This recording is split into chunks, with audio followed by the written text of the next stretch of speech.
Get into it. InGoal Radio, the podcast presented by The Hockey Shop, source for sports language, thehockeyshop.com. Darren Millard, along with David Hutchison and Kevin Woodley. The guys are giving me grief because I did not install my own dishwasher. I don't think Woodley could either. Oh, I don't think Woodley could either. Barbs. I wasn't giving you any grief. Are you kidding? They barely let me change the light bulbs around my place. I once built a play set, like a swing set and fort in the backyard of our first home for my kids, required cutting lumber. My dad and my brother set an over-under on how many times I'd end up in emergency. Trust me, buddy. So why are you throwing shade on me not installing the dishwasher? No, just because Hutch did it. So I was just saying Hutch is better than both of us. Yeah, that's throwing shade. Trying to get Nobody through the knows summer. actually how long it took me to install the dishwasher. Hey, Hutch, we didn't get a chance to talk to you about your overall experience at the USA Hockey Symposium on goaltending in Boston last week. What was your impressions? Let's start with the hot dog, and then we'll work our way towards goaltending. The important stuff first. Was it the greatest hot dog you'd ever eaten? It was the greatest hot dog I've ever eaten. The price tag was pure insanity, and yet I'd probably pay it if I went back. How much was the hot dog? We had 2 sausages and 2 pops, and it was a total of, I think, $52. Wow. Yeah, it was not a cheap dog, Darren, but it was a filling They don't tell you the price until it's already in your hand. Yeah. Don't forget, we're Canadian, so that's like a mortgage payment right there. $52 Americans, like, honestly, God, what is it? Like $70 Canadian. Yeah. It is ridiculous, right? It was worth it. I'm sorry. It honestly was. And the symposium? I mean, it was fantastic. If anybody wants to know what I thought of it, they probably already do, because that's what last week's parent segment was about. The general theme of the segment was just, I think parents are in good hands. We often, as a group of parents, gripe from time to time, saying that the higher ups don't know what they're doing and they're not doing enough for our goalies and all sorts of things like that. Everybody knows the drill. And I think when you get into a room of 150 plus coaches who've paid their own way to go to Boston and take part in this, of a huge group of people who are in the goaltending department at USA Hockey, right up to presidents and past presidents showing up because they want to make an impression on the goaltending community and to help the development of goaltending in their country, and that they welcome people from around the world. It just left me feeling that we're in good hands. People are really working hard to make the game better for the kids. What was your takeaway from the on-ice portion? Would have been nice to be there. So we were so busy, probably busier than I think we anticipated when we went there, that for the most part, Kevin looked after the on-ice and I looked after the, I would call it classroom sessions, but the classrooms were on the infield of a 200-meter track. Yeah, so I did get to see a little bit of it. I think only one session, Brian Robinson doing a session on net coverage, which was fantastic. But I will tell you, how about next week, Darren? You asked me that same thing because I've spent the last week and a bit putting in crazy hours to finish production of all the classroom session videos. And I will be going this week through all the on-ice videos. So ask me in a week. Fingers crossed, Darren, because if I was responsible for the on-ice, that means the cameras and the mics are probably half-assed compared to the stuff Hutch was doing. Tell me about, between the two of you, back here and into the swing of things and putting out the content. What's the rollout like of what you saw, and when people are going to experience the different elements from the USA Hockey Goaltending Symposium? To be honest, that's part of a larger conversation with USA Hockey. The agreement is to share the content through both parties. I don't know that all will come through us. I don't know that all needs to. There's some elements there that are definitely more geared towards, leadership and mentorship and some other components that might stay exclusive to USA Hockey. Timeline, though, I think we wait a little bit, Darren. As eager as we are to share it, maybe there's some snippets, some small, quick takeaways from the on-ice especially that come out early before we roll out the entire half-hour segments in their entirety. Just because, as Hutch mentioned, we've got 150 goalie coaches there that have made that personal commitment to come to Boston, both time-wise and financially in the midst of a busy season. And, part of that benefit is sort of having an exclusivity for a certain period of time. I applaud USA Hockey for the initiative to bring us in to make sure it's all captured and that all those lessons are shared through a broader audience, both through their mechanisms and with our InGoal magazine membership. But you want to respect the timeline a little bit. Give those that spent the money, that committed the time to be there, a chance to sort of be first, have that exclusive. I think that's, the benefit of paying to be there is twofold. It's the exclusivity live. It's the relationships, the chance to network with people, and then a little window where you're ahead of everybody else. And then we'll probably start rolling it out, I think, as we head into September here. But again, exact timelines to be determined depending on a conversation with Steve Thompson about, how they'd like to do it. Make sure we're all on the same page here. One big happy family, even if half our side of the family lives north of the border where hot dogs cost $75 for two. I get most of my hot dogs at Costco. How many is that? Oh my God, you'd be Joey Chestnut trying to eat 75 hot dogs. Costco dogs. That would be fun, watching you two have a hot dog eating contest. Be a little nauseating, to be honest, but it might be fun for a while. Things back up and running. A lot of captain skates taking place around the National Hockey League. A little bit of glimpses of some new gear being worn, some new lines being offered that may not be to the retail public. Anything catching your eye as we scan around social media? Well, I'll be honest with you, Darren. We've been on the ice with some things that might, be a sign of big changes to come.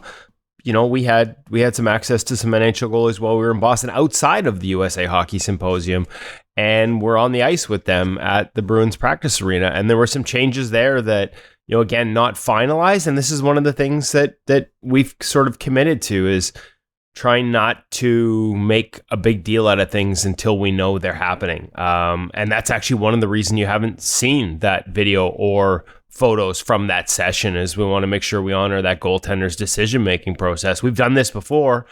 I remember being up in Kelowna one summer and it was Devin Levi. And we got all this great footage of Devin on the ice working with Adam Francilio one summer. But he was trying out a different set of gear. And he got back to Montreal and much was made of the fact he was wearing a different brand of gear. But we knew no decision had been made. Ultimately, he stayed in CCM. And the video of him in the other gear ultimately ended up on the cutting room floor. I don't think that'll happen this time, regardless of the decision, because said goalie was actually split between two sets. He was still wearing parts of his old one and parts of what might be, I would say a fairly significant change in the NHL with some new gear. So I get the excitement. I get why people want to see it. I get why people want to know about it. Sometimes when you're behind the scenes and sort of know the process and these guys and that they don't want to be in that spotlight all the time on social media, you run with a little more caution there and have a little more respect for that process before rolling it out. I could have had a picture out 2 weeks ago that would have broken the internet, right? From a goalie gear sightings perspective. But the relationship with that athlete's to me more important than those headlines and those clicks, frankly. Is there a headline regarding new gear, new concept, new product going into next season? Or is it all just like tweaking, whether it's skates, whether it's block or glove, pads, mask? Ooh, that's a good question. I'd be honest, don't fully know. I see that Brian's has a new line that's rolling out in October, and quite often they're one of the few brands that will actually launch a new line at the start of the season, often with their athletes at the NHL level wearing it, or at least a version that's skinned, quite often wearing the actual gear. So I'm curious to see. I got to get more information on that one. That's the cryptic line. Yeah, cryptic line. And certainly there were other ones. Speaking of cryptic, there were other ones that we've seen that we know are skinned to look like something old, but is absolutely something new, that won't roll out till April, and they'll want to keep that under wraps. Again, this is part of sort of trying to honor that process. And people will be like, oh, who cares? Like, let us know. And the reality is these companies are trying to honor their retailers. Goalie gear is expensive for sure. Seeing somebody in something that's not going to launch to April and having a whole bunch of people not want to order the previous generation because they see it's coming can be really tough on the retailers who get stuck with inventory and have to discount it. So again, just, we're probably a little more cautious maybe than we should be as part of that process, but we've always tried to honor it. I saw, we were on the ice with Jacob Fowler, and he wasn't wearing them at the time, or I'd like to think he wasn't, because I'd like to think I would have noticed, but Goalie Gear Nerd had pictures, sort of Zapruder style film from somebody who had sent images of him in what appears to be a new Bauer skate that I didn't know about. So we're learning along with everyone else, but also there are things we are privy to in the same breath that we, again, you can get the clicks, but if it pisses off the guy wearing it because he doesn't want the attention because he hasn't made his mind and he's got contracts, then that doesn't help me as someone who tries to build relationships with these guys. And you could argue that maybe it's not pure journalism, but I think we're as much about building relationships and the give back that these guys provide to us with, things like pro reads and access to their time, as opposed to running out screaming from the rooftops every time a guy, switches a piece of his equipment. I think it's one of the reasons why NHL goalies reach out to us. Like, we get DMs and text messages from guys who are trying different things and asking about fit and style and what we're hearing and what looks biggest and how to adjust this and how to adjust that. And it's an honor. It's kind of a neat part of the gig, but it's also not something that we run around screaming about here on the podcast or on our social media channels, because it's in confidence. One trend that I am starting to pick up on is a return to the white boot on a couple of different fronts. Hutch, that's right down nostalgia alley for me anyway. Well, then I guess I'm older than you, because I started in black boots, then went to white boots, and what goes around comes around a couple of times over here. I like the return of it, though. Yeah. Everybody likes when something's a little bit different, don't they? I mean, I was on the ice with a coach this summer who everything was black. It was complete blackout from the blades to the holders to the boots, and everybody in the room noticed what a sharp set they were. And if you show up in some boots that have added white to them, as we're starting to see now, everybody gets excited by that too. And of course, we've even got a few companies letting you customize the color to some extent as well. So I just love that it allows us to personalize everything that we do and fit to our personalities, certainly a lot more than we did way back when you and I played. And there might have been two choices if you're lucky. I've got white boot, white blade, and the true logo is gold. They allowed me to personalize that. So that's is this something that's coming, Darren, or something? No, that's I got it. I've been wearing it for 6 months or so, and so beautiful. Two piece. Okay, attaboy. Staying out of the one piece. We like your hips to last. I was in a one piece, and I went back to a two piece. How do the hips feel after switching back? Yeah, that you drilled that into me. And did you notice it? Oh yeah, I feel much better, and I'm not doing up the top two eyelets. That gives me a little bit more range of motion, but yeah, the two piece from Kevin Woodley going down that path was something that I had in my head when I ordered them. Next one, and I'm trying to remember the name of the young junior goalie that tipped me off to this one. Not everybody loves them, but he certainly raved about the 3D printed tongue that True offers as a custom option. Again, he feels like, much like the 3D printed liner and the CCM mask, I really love the comfort. He raved about the comfort, the breathability, but then also that little bit of absorption into that forward flex without necessarily having to do the top eyelets quite as loose as you're talking about. So there's another tip. We're always learning from other goalies here at InGoal, and we like to share those, pass those along. And if you're wondering why we're talking about one-piece skates and sore hips, it's certainly not an absolute. But man, the number of goalies that I've talked to in the past number of years who switched out of that one-piece skate, which is so rigid and gives them access to edges to the point where guys change their sharpening. They feel so connected between their foot and the edge of the skate. But that whole concept of no lost energy, well, the energy's got to go somewhere when you bang into a post at full speed, sliding across your crease. And it's into the knees and up to the hips. And the number of guys who, after switching out, talk about their hips hurting less, it's a real thing. And it's something to be cognizant of. I know there are NHL goalie coaches that when their goalies are considering that, they have that conversation with them. Well, I appreciate your guidance on that. Let's get into our gear segment brought to us by the Hockey Shop, source for sports Langley, thehockeyshop.com. It is a busy time at the Hockey Shop, source for sports. They are jam-packed full of people shopping because it's too late to get custom gear. It's August 21st. There are some companies that are at 30 weeks for wait times and custom orders. You're looking at getting it early next 2027 if you're ordering now. Thankfully, at the Hockey Shop Source for Sports, they have such a wide range of inventory that chances are not only will they have your size in the model, in the brand, in the style that fits your game, but they'll have some custom color options on hand for you. That's what comes from having 35,000 square feet of retail space and another warehouse storage facility off-site. They are floor to ceiling with goalie gear in the back, and that means they've got all kinds of inventory to help you walk into the store and walk out of the store with the gear you need. Or if you're ordering online, same process. Make sure you hit them up at the Hockey Shop Source for Sports or thehockeyshop.com, not only to order, but to ask any questions about any of the gear you're considering. Whether it's Cam, who's a part of our segments, or any of the team he's hired, these are all people that understand the position and are passionate about it as deeply as we are, as deeply as you are, and they will try and get you into equipment, not just to sell you something new, but equipment that actually works for how you play and how you want it to fit and feel on your body. So check them out, Hockey Shop, Source of Sports, hockeyshop.com.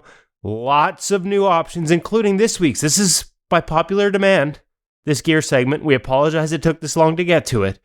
We had to go back and film it because a handful of you were asking for it. And we saw those questions on all the different gear reviews. Please tell us about the Bauer second price point F50 goalie stick. So we'll do it this week with Cam at the Hockey Shop, source for sports. You asked, several of you in fact, on the comments on our YouTube channel. We deliver. We're back at the Hockey Shop, source for sports for the Bauer Supreme Fuse F50 stick. Several of our audience members have asked for this review. Thank you, Cam, for making it possible. Second price point, right? Keep that facing that way for now. Okay. Yeah, very good. Okay. Yes. Pro features. Second price point. Second price point. So what we have seen, it's no secret, that top level Pro stick keeps creeping up in price point. It's starting to get a little bit crazy. The awesome thing is the mid-level stick keeps getting more and more features of that Pro stick to help out with things a little bit. And let's go over one of the features. The reveal. The spine on the second price point. Oh, has it never been on the second price point? This is why they're so excited and asking me in the YouTube comments. This is what everybody wants to see. This is news to me. Ergo Bridge technology and a second price point stick for the first time. For the first time. Wow. Now you get it. Now I get it, folks. Now I get it. So not only that, you're also getting that P28 absolute banana curve available at the second price point. Available or only? Available. Okay. Not only. Okay, I'm just checking. But it's at senior, and intermediate gets it as well. Ooh, does intermediate get the bridge too? Yes. Wow. Yes. Now I see the excitement. Plus the pentagrip. Again, keep on going through. Yes, you do get your pentagrip. Pentagrip, but not the ergo grip. Ergo grip, which is like basically like your handshake. Like almost like a pistol style of the grip. Correct. Okay. So we get pentagrip, not ergo grip. So that's one of the big difference. Yes. And there's still their standard shoulder. Not the exact same carbon count for the stick, so there is a little bit more weight to this. This is still a really light stick. Probably the lightest mid-level stick that's out there. Let's be honest with you. Like, one of the things that we've seen is that the more expensive sticks are lighter. The carbon count, the way things are done, these sometimes tend to last a little longer. They can. That's still too early to. We haven't gotten there yet. We haven't gotten there yet. yet. You haven't had them out for a long time. Don't run before you walk. In other models and multiple brands, the second price point has proven more durable in the past. We shall see. So again, some time will tell. Overall flex point for the stick, you still have that same overall kick point. Where is it? Mid? That's correct. Okay. Mid kick point stick. As well as that nice, sleek, all white, well, not completely all white, but white colorway. Like me, pale. It is. It almost matches him. A few other color options that are available too as well. No custom here. This is just straight what you see off the wall. However, again, we have seen that gradual improvement of that mid-price point, and this is very much reflective of that. Okay, so there you go. I got a question for you, and I don't think you're going to be able to answer this one right away. Bauer sticks, obviously massively popular. About the only downside that we encounter at the highest level is that tendency to sort of almost whip out, like they lose their flex and they kind of feel dead. Have you had that at the second price point as well? Is that just the top end stick? The tough thing is that we're talking about a non-quantifiable. We're talking about hearsay. Feel. Exactly. Feel is always based off of perception, which isn't necessarily reality. Oh, it's reality, Cam. At this point, no. However, some may feel that it does clap out over time. But I mean, that's clap out. Is that a new? All right, there you go. See, I didn't even have the right phrase. Absolutely. So this is a very conceptual feel-based thing. It's the same thing with feeling bulky in a chest. Some feel bulky in some chests, some don't. Some feel that a stick may lose its whip. Some feel like it may maintain its whip. It depends on you, the goalie. That's why there's options on the wall, and that's why we keep doing these videos. So if you want to learn more about this goal stick, give me a call, 604-589-8299 or 1-800-567-7790, or check us out at thehockeyshop.com. Sticks. There's different little iterations and adjustments that can be made to them. What was your walk away from that? There's a lot of, I think the biggest change. Yeah, like the fact that you get the ergo spine in a second price point for the first time ever. Like we've talked about this with all different lines, and we've given credit to Bauer for leading the way on a lot of this in terms of how many top end features have trickled down to second price point products, and that's a big one. For them to offer that in the second price point, significantly reduced price from the highest price, the highest price point stick. That's a really, really big deal. I applaud them for it. And I understand once Cam explained that to me, why so many people are asking for that review. Now you heard us mention as well, this is one of the things that we've sort of seen like that, sticks, pro sticks, and we'll have to test this one to see whether it exists at the second price, but sort of losing a bit of that whip, a little bit of that feel. For Bauer compared to other brands, it's feedback we've had from junior goalies as well, PWHL goalies. But I think as you get into the second price points, it's even less of a factor, just because the carbon tends to be like, that's the one thing you get, a little heavier carbon, a little more durable carbon fiber layups compared to the highest price point, which is lighter, which is thinner, which may be more prone to that trend. So, it's a pretty impressive stick for the price point. And again, this is good for goalies when we see these features trickle down into that secondary price point. I think you probably, Hutch, make the same statement we make on pads and gloves. Like the stuff that was the most expensive even just a couple of years ago is pretty much now the equivalent, if not less, than what you're getting at second price points. No question at all. I don't know if it's because of them pushing features down, or maybe it's because of the great Kevin Woodley talking about his warm-up stick. But more and more, I hear people talking about using a couple of different sticks, one for practice, one for game, and so on. Maybe that was a little harder for people because they felt like they'd be making too much of a change flipping over to their so-called practice stick, but you can see people starting to do that now. And I think that the trend might even continue because, gosh, if I was having to buy sticks for my kid today, it certainly wouldn't be the top of the line price. It's an expensive game, and these second tier ones are so good now. Unless you're sort of an absolutely elite puck handler, like myself, in which case maybe you will notice the difference. Yeah, unlike Kevin Woodley, you're probably going to be really well served by some of the stuff that's being marketed today. And to Kevin's point, pads and gloves, absolutely the same thing. Darren, you and I have said this before. We wish we started playing hockey in the stuff that 5-year-olds are wearing now. I went through 4 in 2 days this week. And sometimes that's just dumb luck, right? Yeah, but it was still, it was 4. Even the guys were looking around going, like, what's going on? Hey, try using the blocker instead of the flagpole of the stick there. No, that's right. And that's where 3 of them did break. Oh no, was right on the shaft. Now, that's a skill move. Yeah, skill. I always say it's part of my gear. But then they get the last laugh when it snaps in half. But man, I was thinking if I was going to be buying these sticks, thankfully I'm not at this course of the season. Didn't have to shell it out, but man, that would be a lot of cash. Are these Darren Millard Vegas Golden Knights models, or do they just use sticks from other goalies over the years? Two of them were courtesy of a batch that Sherwood was great to send me. And now they were a little bit decimated, old, but the other two were just from other guys, and so 3 different manufacturers. They broke them in for you.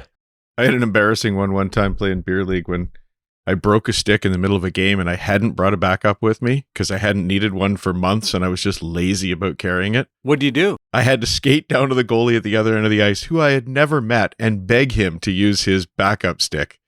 And I actually gave him a stick afterwards that I had sitting in the garage unused that was not a top of the line one, but he was thrilled to have it as a thank you. And we bump into each other from time to time still and have a relationship over that. So that's kind of fun. Funny. I will say this, Darren. I mean, I'm not asking about what you were using and what the different shapes were, because we've talked about how I've got one particular ex-pro who had 10 years or so in the NHL, who skates with us on Monday nights. He's a firefighter now, and he's just got this rocket. And for the most part, he spares me the full version, but in warm-ups, he likes to go over the blocker, and he keeps getting the shaft of the stick, and it would just... He was breaking them like kindling for a while there on me. But since some of these companies have changed the geometry and made rounded edges rather than square edges, but what a difference. Not just CCM, but also Warrior with their new shaft. The amount of times he's hit it up there and I've been like, oh crap, there goes another one. I'm like, hey, no. And then 10 games later, I'm still using the same stick and I'm like, this thing didn't break. So I again, credit to the companies. They've reinforced them. I know for CCM, for example, they use, I believe it's called Alu-Ply, which is like strips of aluminum down the shaft to reinforce it, but also just not having those square edges to catch pucks with. That rounded edge seems to just take some of the direct impact off. Well, it's not just that they're rounded so they don't catch the puck. Ooh, science lesson coming in. Well, a dome is a stronger structure than a flat roof. See, there you go. See? So it's effectively building something which is stronger. I love it. See, I told you, science lesson coming in. Inbound, Darren. Hey, what about a sloped roof? Sorry, I'm just trying to imagine the stick, but no, it's about flat surfaces versus rounded surfaces. Okay. The slope roof, you'd just be hitting at an angle. Maybe that helps. Okay. It would. The Warrior, you can make the argument with the Warrior one with the unique sort of grip for handling the puck up top. That's sort of like the equivalent of a slope roof, and I'll tell you right now, that's not breaking on me either. Are we going to see Warrior in the NHL this year? It's actually a good question. I don't know. I haven't asked if they paid the rights fees. I do think we've seen Surge a lot more now that it's hit retail, but the delays in that process might lead me to believe that this is more of a next year thing. You know, I do think anybody in a true hazardous pad, just because of the nature of the pad, flat boot, straight up, less of a pre-curve to it, might be the type of goalie I'd be targeting if I was Warrior, the type of goalie that would be able to transition more easily. Certainly, I've had them out a lot recently. I'll show you guys the puck marks. We're putting in, we're starting to make the white ones look a little darker as we rack them up. Get hit? I'm getting hit by pucks. Nice. And that straightness of the pad. We talked about this last week with the Alpha Surge S50 in the hopes it would be a little more flexible above the knee. And I think it will take a break, whereas the Surge is just straight. Man, I need to widen my butterfly to get a little help with that, right? Like that straight pad and a narrow butterfly, there's just no 5-hole coverage. I or not as much, right? Like, I think for guys that have a little more width, it wouldn't be a problem. But for us old farts that have a narrower butterfly, she's a little tougher. Love everything else about it. We'll have lots more details coming out at InGoal on some of our socials, just recapping now that it's out in the public, some of the features that we've really liked as the testing is ongoing now for months. Keep you up to date on that as we slide over to Visual Edge Pro Reads on InGoal Radio, the podcast. And now I got to remember who was up at Pro Reads this week. We've been kind of alternating back and forth between Dustin Wolf and Eric Comrie. It was a short one this week. We're trying to get through all of theirs before we run into the next season. We've got a number of guys lined up for some interviews and video sessions next week. So trying to get through these guys who have material still on hand from the past year. This week it's Dustin Wolf, with another sort of behind-the-net decision-making process on when to go down into reverse and when to stay on your feet.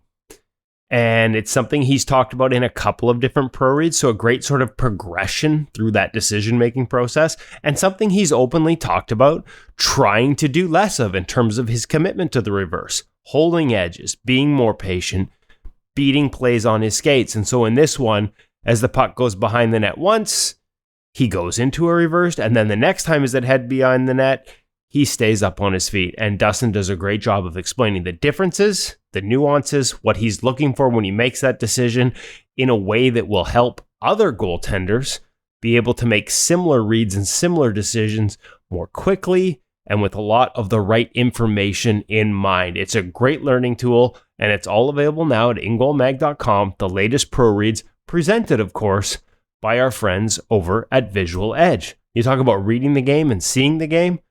We all know that feeling as goalies. Those nights when the game feels slow, you're reading everything clean, you're tracking pucks, you're reading plays, nothing seems to surprise you. And then there are the other nights where you're reacting instead of anticipating, just a split second behind everything. Most goalies try and solve that by getting more reps on the ice. Visual Edge takes a different approach by training the visual and cognitive skills that help you process the game faster. Things like tracking through traffic, picking up releases earlier, recognizing patterns, and making quicker decisions under pressure.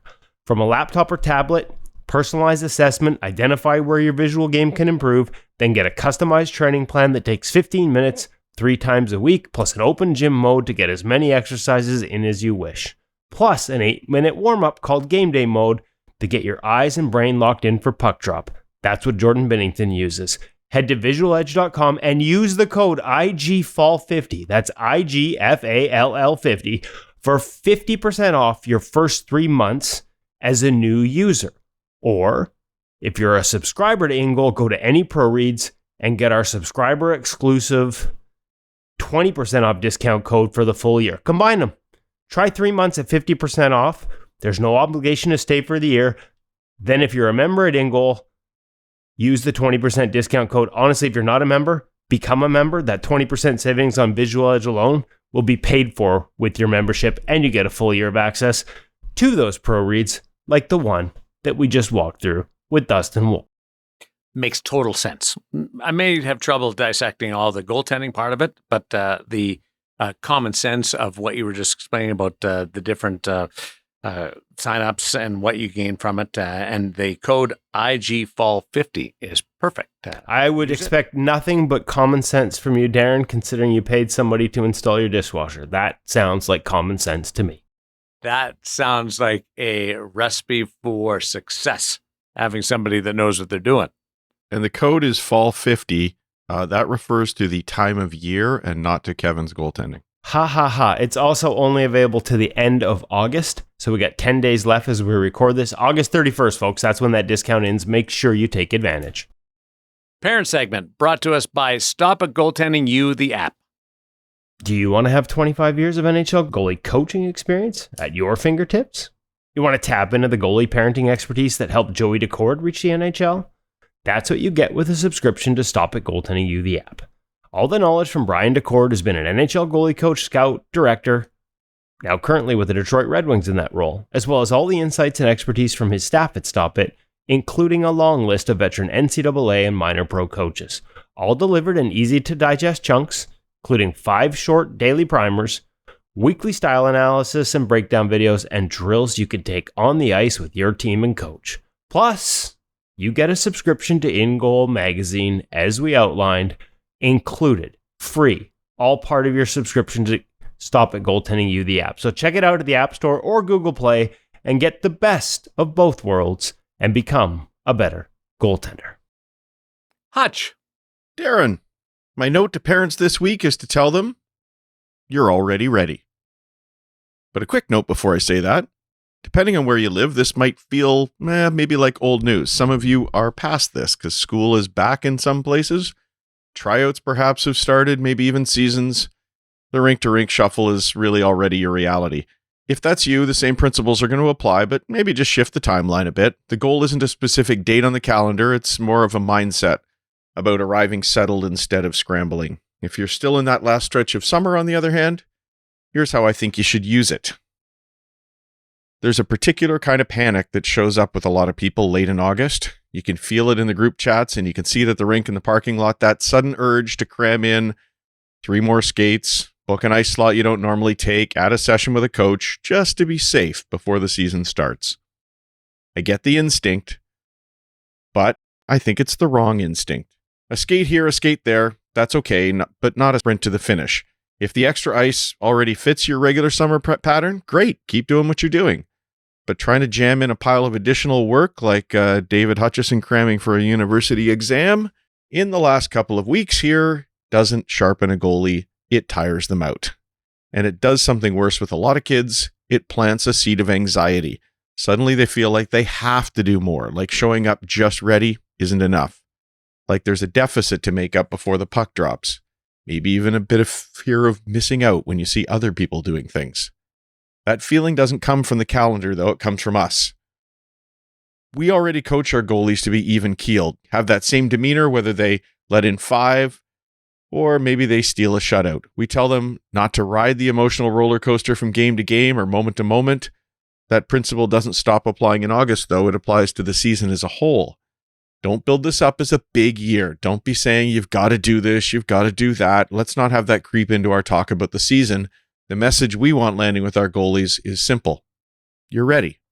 Not you'll be ready if you do X, Y, and Z in the next 10 days. Just ready as you are. If you've got a stretch of unstructured time left before that rink-to-rink shuffle starts, don't fill it with more hockey. Fill it with family. A weekend away, a lake day, a late dinner on the deck, whatever summer means to you and your family.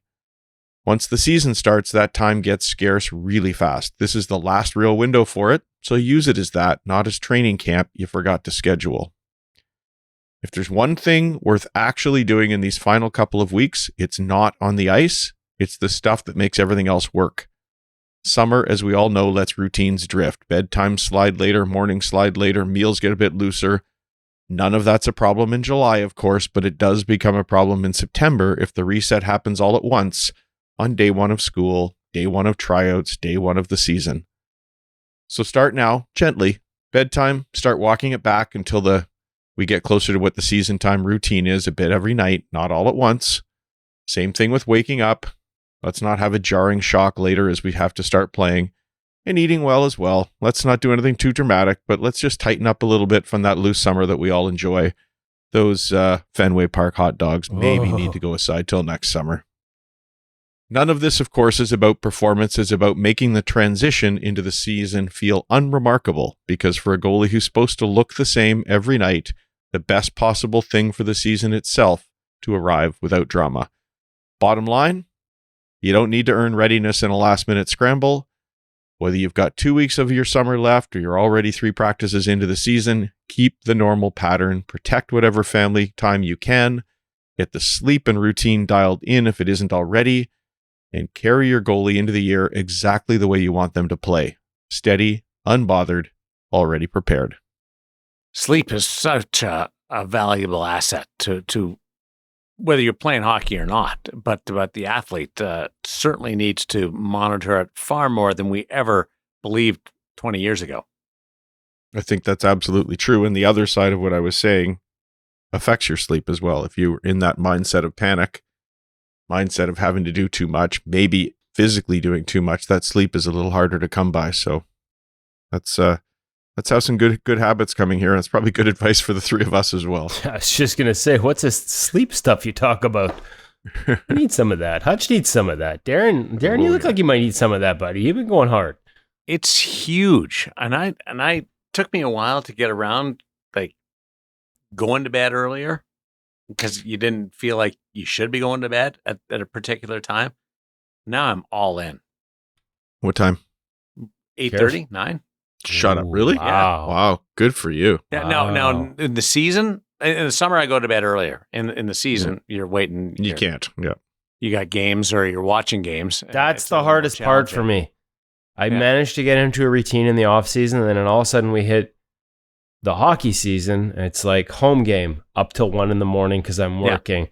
late night skate on a Monday up till 1 a.m. because we don't get off the ice till 11:45. Like it's just, and then that cycle is really hard to maintain. And I guess that's probably the similar for a lot of these athletes. They're playing late night games. Their schedules change. The more they can sort of prepare and rest and be ready for it, and make sure they're getting those 8 hours minimum, the better off they'll be set up for success. On non-game nights, you got to force yourself. Shut it down earlier than you would even think, and then because it's probably going to take a while. Well, I mean, for us here at my household, it's really easy to go to bed early most nights outside of, like I said, those outside influences, because we eat dinner at 4:30 like we're Florida retirees. It's kind of crazy. People laugh at us. 4:30? So yeah, like honestly, it's the craziest thing in the world.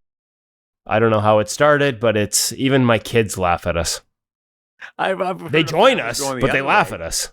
Because he eats like a bird all day long and he's starving by 4:30. Yeah, exactly. That's exactly it. Need more Fenway dogs. Can't afford them. Send money for Fenway dogs. That's a t-shirt that I'm going to make up. To our Sense Arena feature interview. This week, we're going to catch up with Johnny Hicks from Denver University. We sure are. And this interview with Johnny Hicks is brought to us by NHL Sense Arena, who are the official VR training partner of InGoal magazine. And of course, as we all know, the leading virtual reality training platform for hockey players and goaltenders. If you've listened to this podcast for any length of time, of course, you've heard us talk about the value of quality reps. NHL Sense Arena gives you the opportunity to get those reps in anytime, anywhere, with game-realistic situations designed to challenge your reads, your tracking, anticipation, decision-making. Not about replacing ice time. It's about making the most of the time you have between practices and games, or, in the case of some goaltenders, even Joey Daccord in the National Hockey League, before games and practices to get ready. Whether you're a young goalie looking to accelerate your development, a competitive player trying to gain an edge, or an experienced goaltender wanting just to sharpen your hockey sense, NHL Sense Arena offers drills and scenarios that translate directly to what you'll see on the ice. Best part, I think, is that they have regular updates, new training programs designed all the time with elite coaches, elite players. It's become an important part of the development toolbox for goalies at every level. And a little Sense Arena fun this year sounds like a great new routine to bring in for your season. Right now, that's only about $25 a month. If you buy their annual plan, which is discounted 57%, a small investment for some big results. To learn more, visit NHLSenseArena.com and see why more and more goalies are adding VR training to their weekly routine. As always, use the code IGM50 and you'll save even more. So tell us about Johnny Hicks. Well, I mean, what a story. And we're going to get into all of it. I think I talk a lot even in the intro about the year he's coming off of. National championship at Denver University. Frozen for most outstanding player. Set an NCAA record with a .957 save percentage, eclipsing the previous mark held by Jimmy Howard with Maine. Had a 1.2 goals against average. Third all-time behind Howard and Quinnipiac's Yaniv Peretz. Like, just a season for the ages. And yet, what makes it more remarkable is the path to there. First year in the NCAA, obviously we know the rules have changed. Played WHL in Victoria the year before, but before that, he had actually been looking for college and had stayed in the BCHL and the AJHL. BCHL started with a merit team that didn't win a single game with him in net in his first season. Moves on to an elite team in Brooks where the pressure and the expectations change. So his path just winds through all these different areas and these different sort of expectations and environments. Ultimately, he ends up at Denver, doesn't play much at all for the first half of the season. An injury in late January gives him the net, and he takes off. So we get into the mindset required to talk about being prepared for opportunities and not stressing. We get into the mindset, we get into his path, we get into some of the different processes. He uses that word a lot in this interview. There's just a ton here. I've already talked too long. Let's just get to it and let Johnny Hicks explain one of the most remarkable seasons in recent memory and everything that led up to it. Enjoy the feature interview brought to us by Sense Arena. Really excited to welcome to the InGoal Radio Podcast a young man who is coming off, well, there are great seasons and there are great seasons. And anytime you set a record with the all-time greatest NCAA save percentage, although I know you don't like to pay attention to stats, but a 9.57, 15-0-1, and to top it off with a national championship at the University of Denver. Johnny Hicks, what a year. Thank you so much for making the time to talk to us about it today here at InGoal. Thanks for having me. What's it been like? Like, I mean, there's so many different ways we can go, but let's just start with, what was the celebration like? What was the moment like? What do you remember looking back a couple months later? What stands out the most to be a national champion at that level? Probably the moment I remember the most is just the feeling I had once that last buzzer went. It was a feeling that's kind of unexplainable. It's something that you try to find for the rest of your life as well. Like, I'll be looking forward to that in the next few years, and this year coming up again. And it was just such a surreal feeling, throwing your gloves up in the air and the whole arena is just going crazy. Like, our student section or fan section was so loud, and I was just like jumping up and down. And when all the guys were together, like hugging each other, like there's just so many tears running down our faces. So I would say that was the most memorable moment I experienced. And just after that, celebrating with our families in Vegas for that night, it was very special. And then obviously when we came back to campus, the students gave us a warm welcome, and it was just an amazing week or two and celebrating, and we got right back to work after that. So yeah, it was really fun though. Now, did you have classes to go back to? Like, did you have to go, like, school doesn't necessarily end when the hockey season ends, you know what I mean? Yeah. We had classes still, but a little tougher to pay attention at that point. yeah, I guess you could say that. So, and then what, like, I want to get into the season you had and the transition and your experiences from the BCHL to the AJ to the WHL and then going to college. But let's start with the current, like your summer. After a moment like that and coming into the off season, you get invited to a development camp. There's a lot of attention on you that comes with not just winning a national championship, but you're the Frozen Four MVP. Was it overwhelming at times, all that attention? How'd you manage that, and how'd you transition from that euphoria and everything that comes with it to, as you said, getting back to work for next year?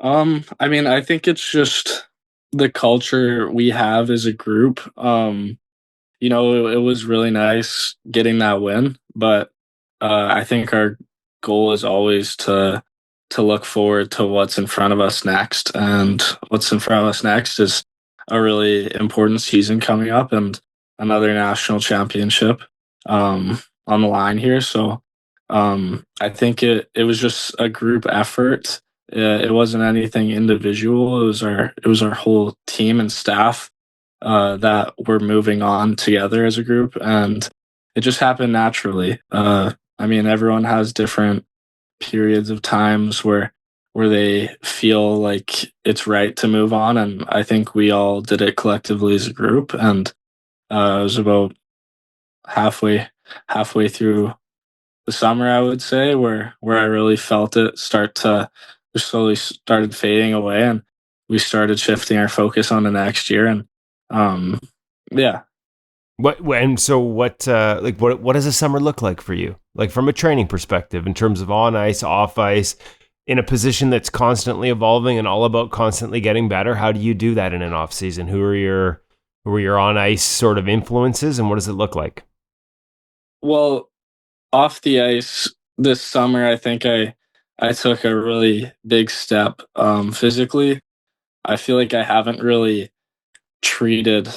I've treated my body well, but I feel like I took a whole another step this summer with my strength and conditioning. Our trainer in Denver, Matthew Shaw, he's an amazing strength coach and person, and he can transform your body in just a few months. So I've been working with him every single day this summer, every weekday, and he really gets the team into shape, and I love him, and all the guys do. He works us hard, and on the ice, I do my I don't try and overdo it on the ice, because I do really emphasize taking a break on the ice, because for on the ice, for me, it's very mental, and I try to take a break from the mental stuff during the off season a bit more, or I don't take a break from it. I just dial it down a bit, because during the season it's just so intense. Right. And you can't maintain that intensity for 365 days. So I just try to limit myself and have a balance with that aspect of the game. Okay, so from a physical standpoint, when you talk about taking a step, it's probably a lot of young goalies right now that think they've done the work, but as you said, there was another level for you this off season. What does that look like from a focus standpoint? Like, is it mobility? Is it lower body strength? Is it probably a combination of everything? But what changed specifically? If Johnny Hicks 2 years ago could talk to Johnny Hicks today, what from what you're doing now would you have added? I just think I would have added. I don't think it's even just the strength point of view on things. I think it's just the discipline and consistency in the gym every single day. Like this is like one of the first summers. Every single day, I've trained 5 days a week, and it's 5 hard days a week. And this is what I'm gonna have to do if I want to keep progressing. Like you have to want it more than the other guys, and that's what I'm trying to do right now. So I would say just the discipline and consistency, even when you're not in season, that's just like super important, just for building that trust and that trust going into your next season. When you talk about the mental side and dialing it back a little, can you sort of walk me through what you mean by that? Like, is it just terms of like the intense focus required in a season, but are there exercises you do to sort of lock in mentally, or are you just trying to sort of dial back that intensity a little bit? Because like you said, to do that 365 would be exhausting.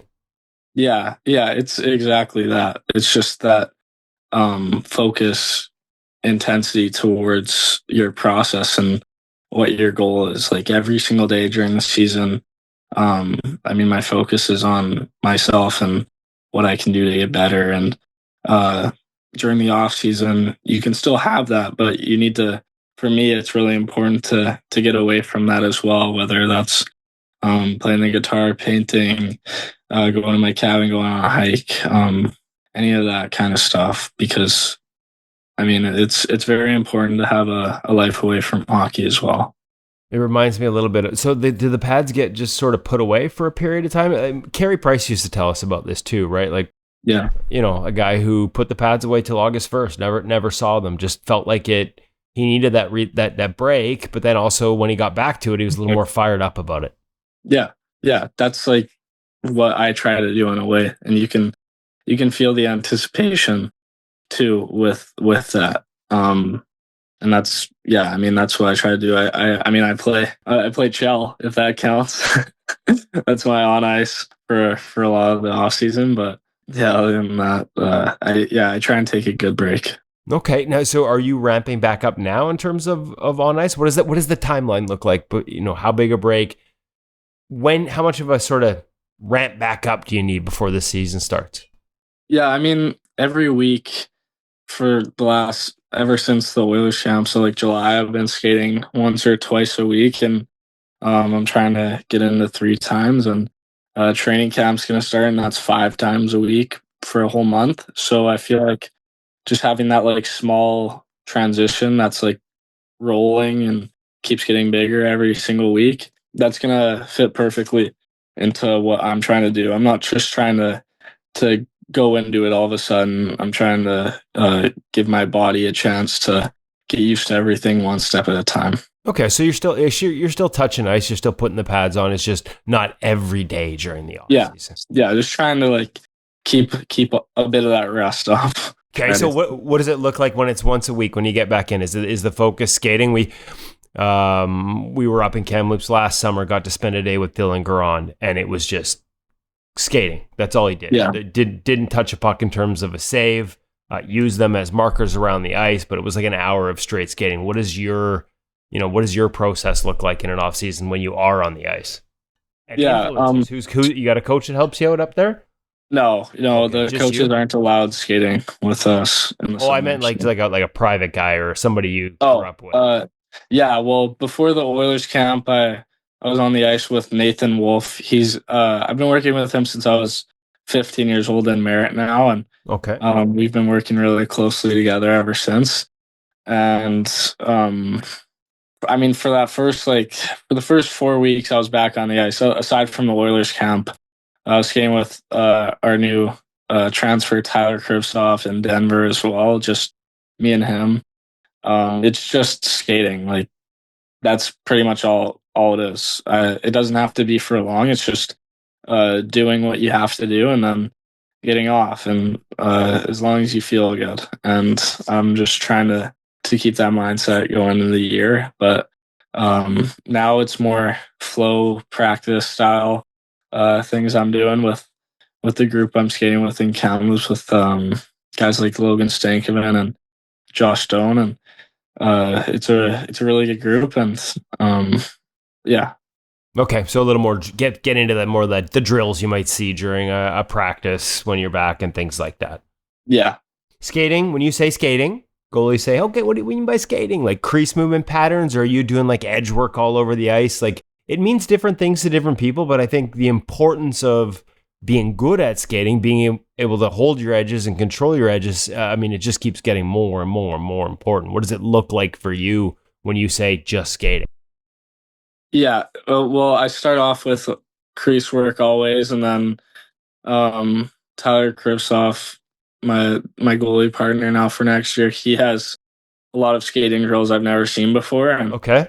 So he's showed me a lot of new different things that I can work on, which is pretty nice because I always love to find new skating drills I can do. And I do a lot of stuff with the blue line, just edge work things. It's hard to explain what it's like. I know, kind of tough on this. We did this, like Dylan Gron did the same thing. And funny enough, he told us that he got most of his from Dustin Wolf. I got most of mine from Grant. So there we go. So yeah. It's one big happy family up in Kamloops. Yeah. I love it. Yeah.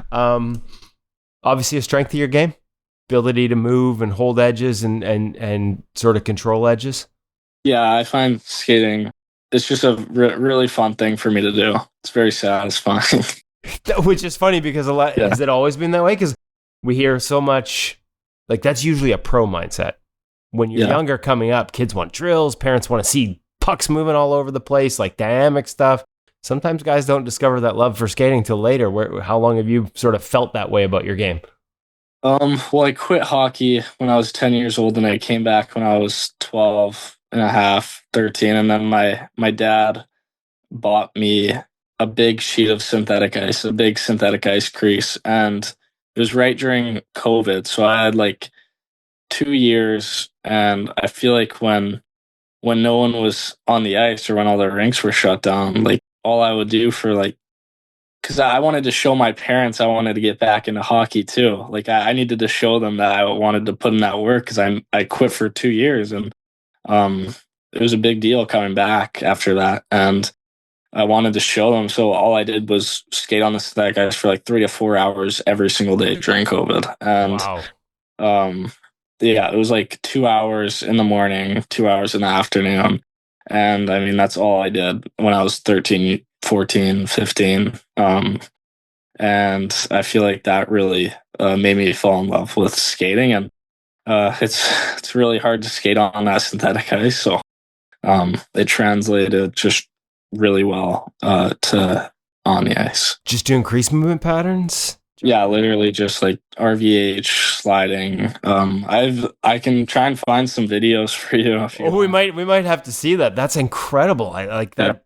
Yeah. Okay, and if you don't mind me asking, what took you away from the game for a couple of years, and what made you want to come back? That was kind of funny. I was a striker in soccer, and I feel like I was really good at soccer and I loved it as much. And it got to the point where I had to choose one or the other. Come on. And At 10 years old, we have to make choices like that? yeah, well, it was more so my choice of like, Okay. I was playing high level at two different sports, and Which is hard, yeah. yeah, and I mean, I was playing for a team BC Brick at the time, and we won 3 tournaments, and then the Brick tournament was next, and I quit right before that, which was unfortunate. But I ended up choosing soccer, and then I remember it was like grade 7. It was a lunchtime in grade 7, and there was like hockey going on at lunchtime, and all my old teammates were like, hop in net, go in net, we need a goalie. So I went in net just for like ball hockey, and then I just realized I missed it a lot. And I had to convince my parents to get me back into it after they let me go from it the first time. 3+ hours a day on the synthetic ice sounds pretty convincing to me. Yeah, no, I was really working. So you like, I've skated on that, and you're right, it's a lot harder. Yeah. When you got back on the ice, do you see a benefit there? Did the game feel easier in terms of skating and movement because of how hard you had to work on the synthetic? Yeah, I felt like it put me ahead a lot, which was really nice. I feel like just my edge work and everything got so much easier and more powerful after that. I mean, you're sliding on plastic, and then when you go to real ice and start sliding on real ice, it's just like a crazy difference that it makes. Okay, so you go away from the game, come back to it. Can I ask where the love started from? We always do the origin story. Like, how did you fall in love with goaltending before you left it? What started you as a goalie? My dad was a goalie. He never really played ice hockey too much. He was more of a ball hockey goalie from California. And, nice. When I was growing up, I always used to watch like his ball hockey games, and he was always a goalie for them. So I was always like around the rink kind of, but it was more in the summertime where it was the ice wasn't in. And I remember my Ice Pirates team, that's what we were called. They had like, it was like rotational goalie with the team. So I went in, and it was like gear from the Minor Hockey Association, and they just let me have it because I was the only kid who wanted to keep playing. So they just gave it to me, and I just wanted to be a goalie since then. Sometimes those association pads can be a little outdated. Like, we're not talking like, nobody grabbed the brown leather out of the closet, did they? No, yeah, it might have been like Coho from the 90s. I don't know. Oh, hey, that's style points right there just for having Coho. Yeah, I know. Did you start to follow the game a little more back then too? Like, were there goalies? Did you watch the NHL? Did you watch college? Did you watch the dub? Were there goalies that you're like, hey, I want to play like him? Or who did you emulate back in the early days? Yeah, I mean, the first goalie who I really look up to was I loved Jonathan Quick, like, a lot. He was my number one guy. I watched like his Stanley Cup games and everything with my dad, I remember. And was your dad a Kings fan, being from California? No, I honestly was the Kings fan. Okay. It was just, he was a really fun goalie to watch. And when I got a bit older, when I was like 13, I would say Garand became like that main piece and role model I could look up to. Watching him with the Blazers and Team Canada, and yeah. Awesome. Okay, so what point does this become something that you're like, hey, like, I want to do this at another level? When do you start thinking about junior hockey, and how did the opportunities there start to present themselves? I would say when I was 15 years old, our season ended, and it was actually kind of funny. Nathan Wolf, the goalie coach for Merritt, he had ice in the summertime, and he didn't really know who I was, but I was in Kamloops, and he was in Kamloops, and he heard about me just for like goalies to ask out for training, right? Because he's also trying to get his name out there, and he asked me to come out, and I told him I was gonna try to, and then I mean he was the main cause of it. Because I wasn't ever really offered anything until I went to that ice time. It's kind of funny. The day before it, I got evacuated because of a fire. And BC interior is a lot of smoke and fires and stuff up there. Yep. Yeah, and he just let me come out for free, which was really nice. And then after he watched me like 2 ice times in 2 days, he invited me to Merritt's main camp, and I was also going to Salmon Arms main camp at the time. And Merritt, I had to choose one or the other, and Merritt was just a better option for me at the time. So I chose Merritt, and that's it. Kind of all just happened very fast since then. You're still 15, 16, yeah, moving away from home. Not a really easy thing to do. Although Merritt and Kamloops isn't too far, but that's a tough thing. And that was a tough team to play for. Like, they were in a tough sort of stage of their build that season. Probably not an easy team to be a goalie behind. How'd you manage that?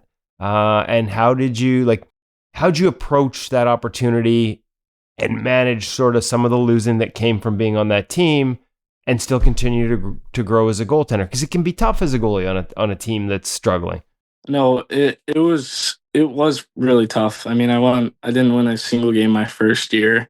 I think that's where I really built a foundation for who I am today, and it honestly just taught me a lot of lessons. I would rather go through that than anything else at that point in my life, because it taught me so many different things. Just having the patience of my process, and believing in something bigger than myself. And it really forced me to look at the bigger picture of things.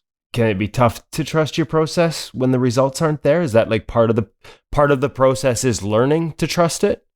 Yeah, I mean, even this year, that was one of the key factors this year that I really leaned on, was just since I didn't play for the first half of the year, I just tried to focus on myself the best I could, and I let those things take care of themselves. So just understanding that if I do this in practice, if I do this off the ice, if I take care of this, the results will come. Yeah, exactly. Are there anything, that process away from the ice or practice, are there any key focal points that you anchor yourself in that you could share for younger kids that might be looking to sort of figure out their own process and what that looks like? Yeah, I mean, you just need to Tough be patient. Question. Yeah, I think the biggest thing is you just need to be patient.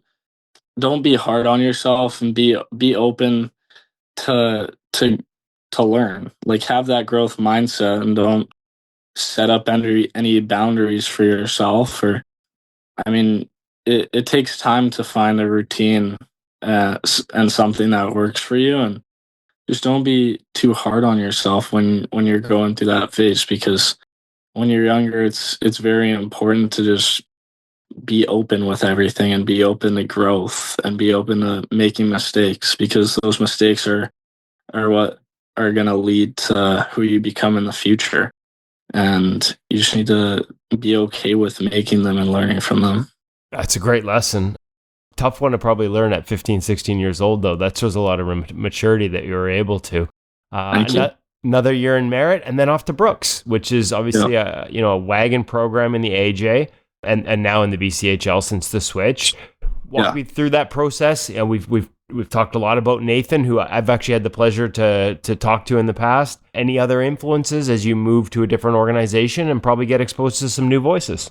Yeah, it was pretty tough at first, just moving farther away from home. Right. But it was also a pretty hard transition, just with the team in general. Like, it was the complete opposite of Merritt, just because, I mean, they win a lot. But this is expectations, right? We go from a place where, it's really tough to be a goalie because you don't win, but there's no expectations, to a place where there's a lot of them. How'd you manage it?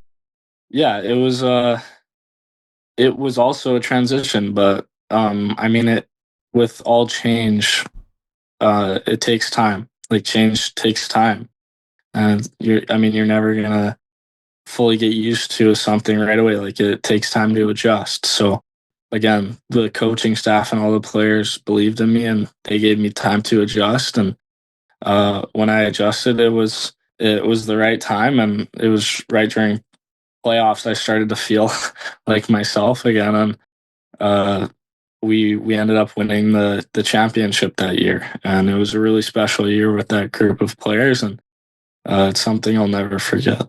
That any advice on how to manage expectations when they're high? Like it's a tough thing to sort of quantify, but is there any tips? Yeah, I mean, for me, I really just try and have my own expectations for myself.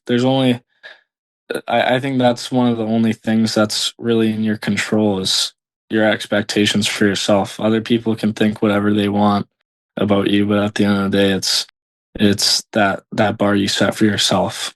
Is it, and those expectations you build for yourself, Johnny, are they more around the process as opposed to the results? Is that a key?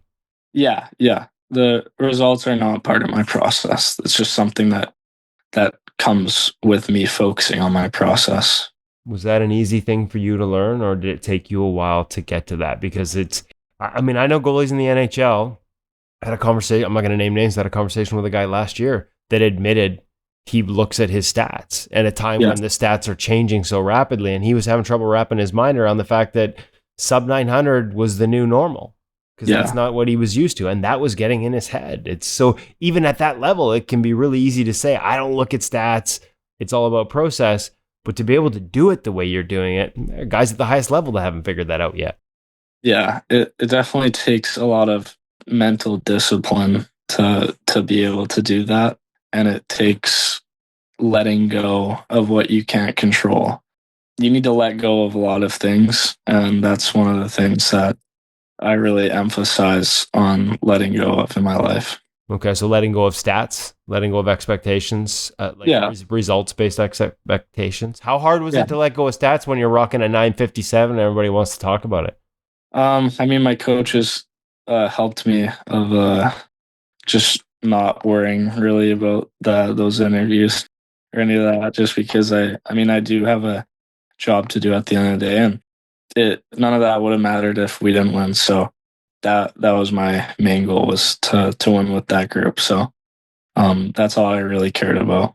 So you get to Brooks, you have to manage different expectations. You're learning how to do that. What about your game? Did it change? Is it evolving throughout this? New voices, different voices, anchors that stay the same? How has your game evolved there? And then into Victoria and the dub? Yeah, I think my game is always evolving. I'm learning different techniques or different mental abilities, but at the end of the day, the process I learned in Merit was the process that I've kept throughout this whole time, and it's my foundation. And it's changing and it's adapting, but that's the base core, and that's what I've rode with this whole time, and it's not going to change, because that is my foundation. I can build on that foundation, but that's my foundation. Can you share elements of that foundation with us? Are you comfortable with that? Or like is it, there's the process, there's the preparation. Is there, for example, a positional foundation? Like, I want to be here. This is where, like, guys will write it, like posture, position, different things that they want to have as their anchors in their game when the puck drops and the game starts. Yeah, one of my anchors is process. I can say that. But that's I have a lot of different things. It would take a while for me to say all of them, but totally fair. I was just curious, like from a technical or tactical, that part of the game, what you root yourself in. Yeah. No, I would just say process is my top three biggest ones. Okay. Victoria, which you were focused on NCAA, you'd committed to the University of Tennessee, I think way back when you were with Merit. Yeah, in Brooks. Right. Oh, sorry, in Brooks. Okay. And then the rules change and you can go to Victoria and still go to the college after. What that process, that decision to go to the dub for the second half of that season, can you share sort of the, what went into that? Because that's a big step. Yeah. There was a lot of different factors that went into it, but I really just wanted to put myself through the biggest challenge, and I thought that would be going to Victoria. And so you just wanted to make things harder, is what you're saying? Yeah. Okay. Well, things were hard already, but I just wanted to like challenge myself with the best players, and I mean, I feel like one of the biggest things for me was just proving people wrong and proving that I can play at the highest level. And because I played in the BCHL, and maybe scouts or schools, they didn't talk to me because it wasn't the WHL. And when I went to the WHL, that was one of my biggest motivators, was just proving people wrong, but also focusing on my process and letting results take care of themselves. And when I got into the playoffs, I started playing the hockey that I really felt like myself in. And then Denver came knocking, and I just couldn't say no to that. So, okay, so Denver approached you during the playoffs. Like, is that where that conversation started? You were already in the playoffs. You had a 9 again. I know we don't talk about numbers, but it's in the past. We can talk about a 939. That was a hell of a playoff run. Thank you. It was after playoffs, so like kind of once our season ended, like the day our season ended. And Tennessee State's program wasn't ready to go? Yeah, no, they weren't ready. So the portal opens and you can go to University of Denver. But as you said, I left this for later. First half of the season, you're not the guy, you're not starting. Again, process gets you through that time? Yeah, it was tough because I've never been in that position before where I'm just not playing any games at all. So, I mean, that alone was a pretty tough transition, but there's a lot of challenges that are going to come into my life other than this. And I just really took it as an opportunity to learn to get past just another challenge. And I started just having the mindset when my time comes, then that's what's meant for me. And I just really stuck with that mindset of just everything happens for a reason. And I just put faith in just everything happening the way it's supposed to. And from a practice, I mean, we know about process, so we know you're doing the right things in practice. But again, another new voice, another new goalie coach. Anything change? Anything different there? Was there an adjustment period? Yeah, I would say there was an adjustment period.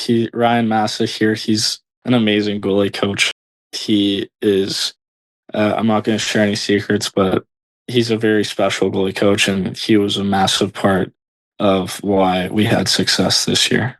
Without sharing any secrets, is it more technical, tactical, or between the ears again? Between the ears. Okay. And you're throughout this, you're a psychology major as well.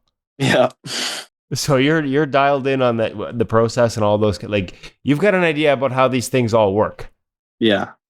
You enjoy that part of it? Like, have you enjoyed the schooling part of it? Yeah, I do. Yeah, it's a lot different. It's more, I mean, like dysfunctions or mental, different things mentally, but it's not as much. I mean, I just took a neuropsychology class this summer, which talked to a lot about sports, but not so much with like disorders or any of that stuff. Well, you're just getting started too. Like, you're a freshman. You got a lot of school left ahead of you. I do. You do. Okay, so you get in the net. You say what will be when the time comes. I'll be ready, and you are, and you get on this run. We hear about flow state. We hear about all those things. What allowed you to just stay in the moment for as long as you did?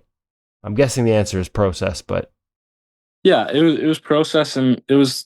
I just really tried to have the mindset of every game was my last, and just leave everything I had every single night. And I was just going to war with the group of guys because, I mean, they were really supportive of me and my process this year. And I felt really comfortable to just do what I had to do, and they did what they had to do. And it was like, it was a codependent relationship that we were having. Like, we were just working simultaneously together every single day. Like, they let me do my routines off the ice, and I have some weird off ice routines. Like, I don't talk to anyone or anything. So they all let me be with that stuff, and it all just worked out. Game day? Like, you're just on game day or not? So yeah, which is, I mean, you say weird, but like if I move my head here, you can see the jersey over one of the shoulders. I mean, Henrik Lundqvist was famous for that. It's not for everybody. Yeah.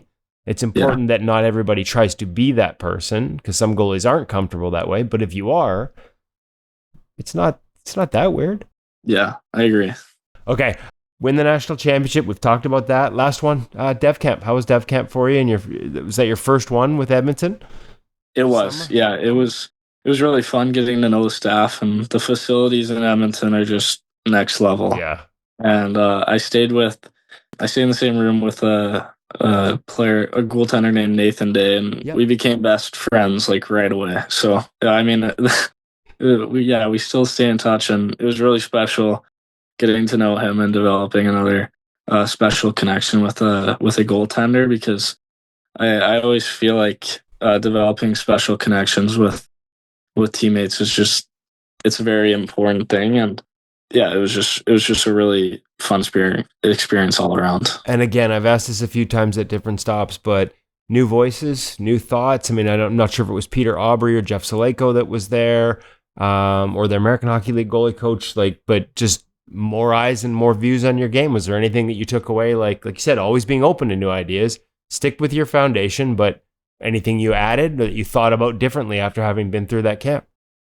Yeah, I mean, it was just more about being a pro at the end of the day. And we hear that a lot. Yeah.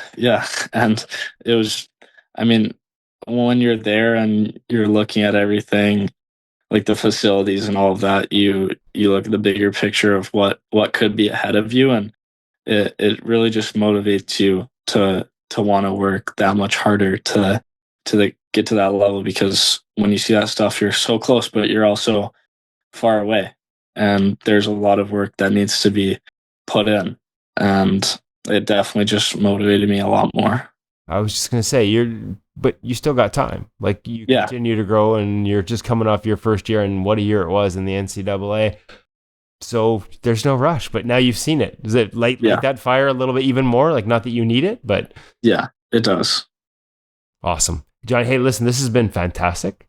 I took up more time than I said I would, but we really appreciate it. There's a lot of great insights in here. I look forward to watching you again at the University of Denver this year and following your path the rest of the way. Thank you so much for taking the time to talk to us today. Thanks for having me. Love the fact that he's staying in school too. Yeah, I mean, and you know, I didn't ask if there were offers. If that wasn't, he went to Edmonton's development camp. You know, being 5'10" will probably be a barrier to pro opportunities. Whether that should be is an entirely different thing. But I would hope that if he has anything like the season he's just coming off of, that some of those opportunities present themselves. I would think they would, but you know, you just never know. There's such a bias away from smaller goaltenders, even with UC Saros and Dustin Wolf having the careers that they've started to have, and Jack Greaves, and hopefully this year Devin Levi following suit, speaking of guys with the Edmonton Oilers. So just really enjoyed the interview. Obviously a little guarded about process and what specifically that meant, but I thought he was really open and honest in a lot of other regards, and there were some great takeaways and lessons that young goalies, parents, and coaches can all benefit from. Talked about Jet Greaves. Sounds like he's going to have a different partner for the first part of the season. Well, yeah, I mean, no timeline, but news this week that Elvis Merzlikins sustained some shoulder pain or a shoulder injury while off-season training, ultimately required surgery. And again, no timeline. I always love when the press release says he had successful surgery. I don't know what unsuccessful shoulder surgery would have looked like. Maybe they gave him 2 right arms or something, and he would have had to go Dan Blackburn with a couple of blocks. I have no idea what it looks like, but successful shoulder surgery and still no timeline. Although, Darren, like, most shoulder surgeries are usually a 4 to 6 monther. Like, that is not one you just pop back from. I would imagine glove versus blocker would play a factor, but I'm not expecting to see Merzlikins soon, and I'm curious to see what they do, because the only other goalie they have signed right now with NHL pedigree is Phoenix Copley. There are a number of veteran names that are still in unrestricted free agency, including a guy in Connor Ingram who had the best numbers of any unrestricted free agent, still unsigned. I wonder what the Blue Jackets do now, because as big as we are a fan of Jet Greaves, nobody plays them all anymore, right? You need to, especially first time we're going to see an 84-game schedule. It will be condensed at times, maybe not to the degree of last year, but you're just not going to be able to play as much. There's more back-to-backs. I would think they go, as much as we're also big fans of Phoenix Copley, I would think they need to round up their depth chart. It'll be interesting to see whether they do it below Phoenix Copley or if they go after one of these names, whether it's a James Reimer or a Cam Talbot or a Peter Mrazek who was back on the ice skating, or like I said, a Connor Ingram whose numbers, I know the playoffs didn't go as expected, but whose numbers in the regular season would have him atop my list, and should be atop most lists for unrestricted free agent goaltender signings, and yet he's still out there. And we are in the back half of August, working our way towards September.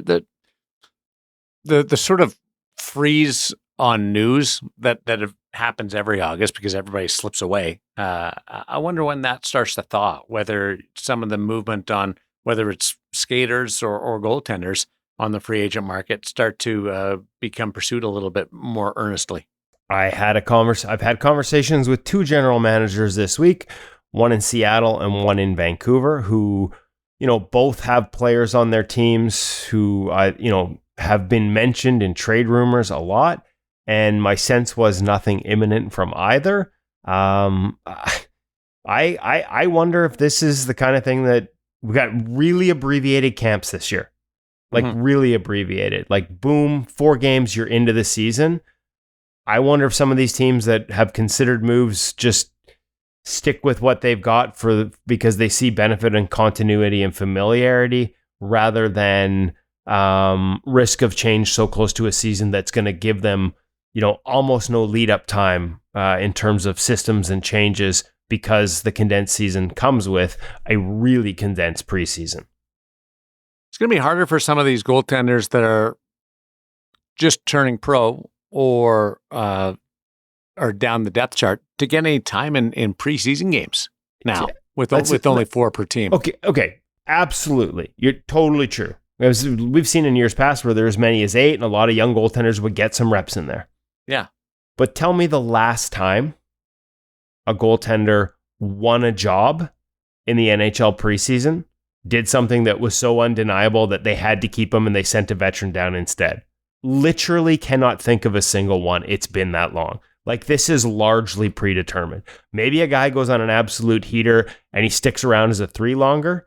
Maybe a stinky preseason or one tough start in the preseason allows the team to send a guy down sooner to the American League without getting claimed on waivers. But in terms of like actually coming in and winning and stealing a job in preseason games or in training camp, like, I just can't, like, it just doesn't happen. I can't remember the last time. So much of this is predetermined by contract status and looking at larger history over the small sample of a preseason. That's, I honestly, that's kind of the truth. Oh, am I missing some? Darren Millard might steal a job soon. But other than that, I think you're right, Woody. But I think some teams still try and set it up like the opposite is true. And I won't mention any names, but know of an NHL goaltender who's one of those young guys who maybe should have a job and has been told by his team he still has to make the team in camp. Know who you're talking about? If they send him down, it's absolutely absurd and just strictly contract. Of course. That's the reality. You can go down. I'm talking about the mindset here and what you're doing to a young kid. And only to say the teams are still trying to set that atmosphere, even if, as you say, Woody, it's all predetermined. Yeah, we can get into the absurdity of doing that to certain guys and what it does, but I guess it's a game full of pressure. So adding a little bit here and there, they think they're actually creating doing the kids some good. Yeah. Yeah, because the position's not hard enough on its own, right? Let's add a little manufactured pressure. You're telling me you need to create a competitive environment for a National Hockey League goaltender? And they're not stupid. Like, they're looking at 4 preseason games, and so if they only get 1, because your starter probably wants 2, if they're only getting 1 and they feel like they need to prove something to stay, like what is that? Like, I guess learning to deal with that pressure could be seen as a positive, but are you setting him up for success or failure in that regard? I feel like we should have started with this discussion. We could have been here a while. If you have 2 established veteran goaltenders who are going to start your season with your team, they both want 2 starts, don't they? Maybe split the first 2. They might. They're probably only getting 1. They're probably only getting 1. It'll be 1, 1, and 2. Especially if it's over a condensed period of time, Darren. And then the other part of that is,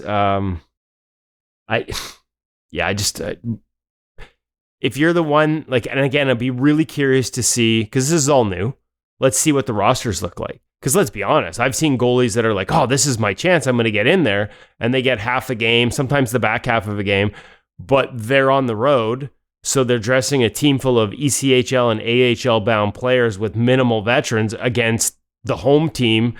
Might be, in the case of the Vancouver Canucks, the home team might be the Edmonton Oilers, and they've got Draisaitl and McDavid out there for first unit power play reps, right? Like it's men against boys because of the roster in front of you, and it's not an actual real chance, but imagine the extra pressure you put on yourself, because for you, it's your only chance. So, I mean, this is situation for guys. And that's how you should embrace it, but the reality of it is not really. And the reality of it is this is going to be a discussion. There are going to be veteran tandems and guys on the second role of those veteran tandems that from a performance perspective might not deserve to stay in the NHL, but will, because the guy pushing, at least coming out of camp, doesn't require waivers, and they do. My initial question to you, Woody, on that was fascinating. Not the question per se, but the answer, because you weaved around some pylons there and got it all the way back to the start, and then started asking and answering the question again. It was great. The only place Woody's edge work is any good is on the podcast, eh? It was beautiful. You guys wait to see my elite edge work on television later this year. You getting some TV time? I signed an NDA, so we got to wait a few more weeks before I can tell you, but yes. I look forward to that and getting to the bottom of it. Oh, it's going to be laughably good. Signed an NDA. Now, where could that be going and taking you? I've got some thoughts on that, but I won't put you in jeopardy regarding that NDA. And do you violate the NDA by telling people that you signed an NDA? Nope. No? I read it. Answer he's ever given us. I read it. Hutch, did you peruse the NDA before he signed it? This is the first I'm hearing of it, Darren. I'm hearing it with you. I can't wait to see what this brings about. Is it?